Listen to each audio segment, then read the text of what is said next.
everybody, my name is Sally-Ann Spence and welcome to the Hills Quarry Products dig site in Cerney Wick. Now we have material from both the Ice Age and the Jurassic coming from this incredible excavation.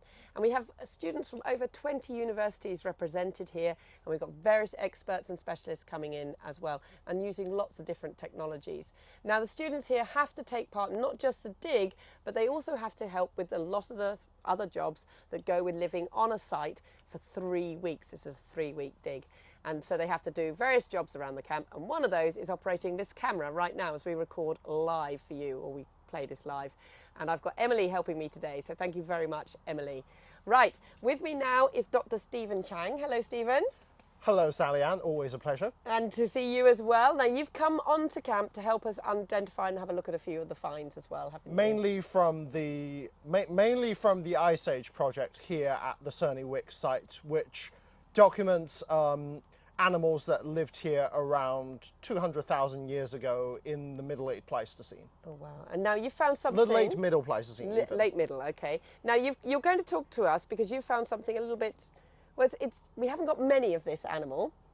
We haven't found many parts, no. But can you tell us what we've got here? So this might not look like much, but when I looked at it yesterday, I've decided that actually this is a quite exciting piece of discovery, because this is a few fragmentary tooth plates from the lower cheek tooth of a straight-tusked elephant. Right, okay. And these were very big elephants that lived around here in southern England, but also the rest of Europe between 700,000 and 35,000 years ago, occasionally overlapping in their range with mammoths.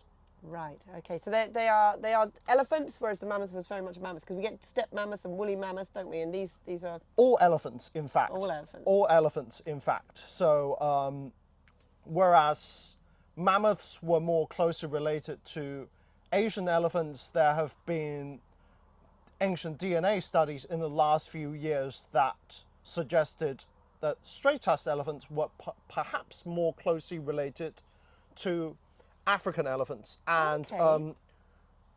I've got this fragment of straight-tusked elephant tooth that I'm going to put alongside this more complete mammoth tooth that was found here at Cerney Wick a little earlier. Just you can see you can see how these tooth plates would have aligned on a complete tooth, but also some telltale differences. We see much stronger wrinkling of the enamel on the chewing surface of a straight-tusked elephant tooth than what you see on a mammoth tooth. You also get these pinched out median expansions that are very typical of straight-tusked elephants, but you don't see them as well developed on mammoth teeth typically. Right. Okay, so there's a very obvious difference then for diagnostic reasons. Well, this is a nice specimen, albeit fragmentary, that shows the classic diagnostic features of straight-tusked elephants. I have seen many specimens where the identification isn't as straightforward, and you have to scratch your head a little bit. Okay, so what was the difference then? If you were seeing these two animals now, side by side, would we notice a big difference between them? Well, the most obvious difference, if we're stepping back in time to this part of southern England around 200,000 years ago, would have been the size. A straight-tusked elephant, scientific name Paleoloxodon antiquus, was easily twice the size of the mammoths that lived around here, stood around 4 meters taller at the shoulder, and big bulls could have weighed up to 13 to 15 tons. That is a massive animal. That is absolutely huge. That is a massive animal that could easily rest its chin on a woolly mammoth's head. Oh, I like that. That's absolutely brilliant. And obviously, we call the woolly mammoth because of all the hair and everything. Are the straight-tusked elephants, are they hairy? Possibly possibly just about as hairy as a hairy baby Asian elephant you see running around. Right, yes. But it's interesting that we've got this combination of different elephant species from Cerney Wick that can tell us about the diverse profile of vegetations that were around, because we have mammoths that were predominantly grazers of open terrains, and whereas straight-tusked elephants, ancestrally, when these elephants were first evolving in Africa between 1.5 and 1 million years ago, they were predominantly grazers as well. But around 1 million years ago, straight-tusked elephants started dispersing northwards into Europe, into domains that were already inhabited by mammoths for well over 1 million years at that point.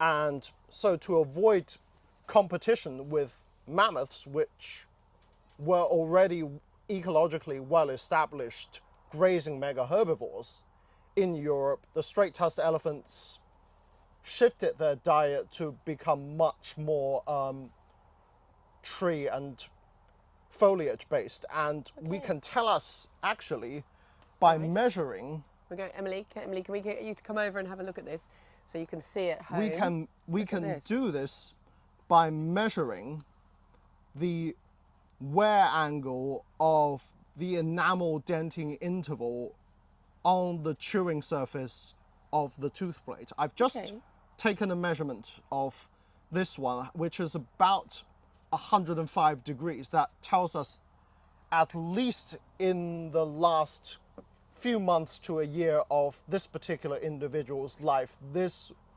was heavily feeding on forest vegetation. Whereas with mammoths around this time, we typically see much more obtuse wear angle of the enamel dentine interface. Right, okay. Well, that's fantastic, because that tells us a little bit more about the environment that these animals are living in, that was here at the time. Indeed, when you eat a lot of grass, your teeth are worn flat very, very quickly, and that creates a quite wide angle of wear on the teeth of mammoths. Whereas when you're chewing on softer, more brittle stuff like leaves and branches, you undergo more tooth-on-tooth wear that creates a more sort of angled wear pattern, and this creates the more acute wear angle that you typically see on the chewing surface of European Paleoloxodon teeth. Fantastic.